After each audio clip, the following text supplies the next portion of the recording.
সুন্দর গাড়িটা রাখার কোনো জায়গা নাই, এখানে গাছের নিচে রাখা হয়েছে। যে ঝড় হচ্ছে কখন যে আমার গাড়ির উপর ডাল ভেঙে পড়ে মানে আমি নিজেও বলতে পারতেছি না। আর উপরে যে টিন রাখছো, টিন মনে আছে তোমার? টিনটা যদি বাতাসে এই যে গাড়ির উপর পরে কি হবে বলো? তাড়াতাড়ি নামাও, টিন নামাও। গ্রামে এসে মানে মহা টেনশনে পড়ে গেলাম। এখন বৃষ্টি আসতেছে, আমার এই শখের গাড়ি এখন ভিজে যাবে। মানে গাড়ি কোথায় রাখবো সেই চিন্তা করে পারতেছি না, যেহেতু এখানে কোনো রকম কিচ্ছু নাই। আমার শখের গাড়িটা ভিজে যাবে এখন। তাড়াতাড়ি করো, আরে তাড়াতাড়ি, গাড়িটা ভিজেই গেল।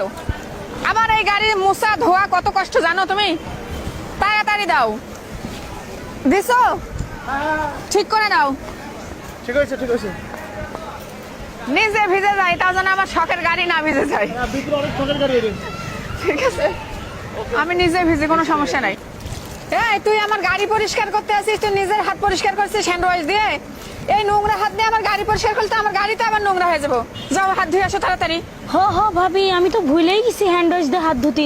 এখনই ধুয়ে আসতেছি, আমি তো বুঝতেই পারিনি হাতে এত। যাবা না তুমি? আচ্ছা, দাঁড়ান। ঈদের দিন ফাইনালি গাড়ি চালানো শিখেই গেলাম, তো এখন ভাবতেছি এটা সামনে দেবো না পিছনে দেবো।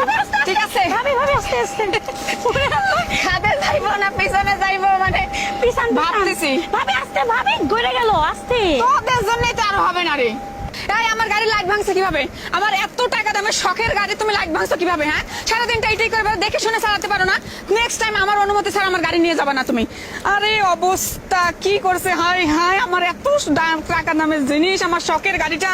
আমি গর্ভবতী বলে আমার দেবর আমার জন্য একটা দুইটা নয় 10টা ডাব নিয়ে আসছে আমাকে খাওয়ার জন্য। এসে চিল্লাচ্ছে ভাই ভাবে ডাব নিয়ে আইসি, আসেন। তো যাই হোক, এই যে হচ্ছে আমার দেবর। এরকম দেবর পাওয়া কিন্তু ভাগ্যের বিষয়। হাইটে মাশাআল্লাহ আমার থেকে ডাবল, সামনে দাঁড়াইতে মানে কি লজ্জা লাগে। এরকম দে, পানি দে।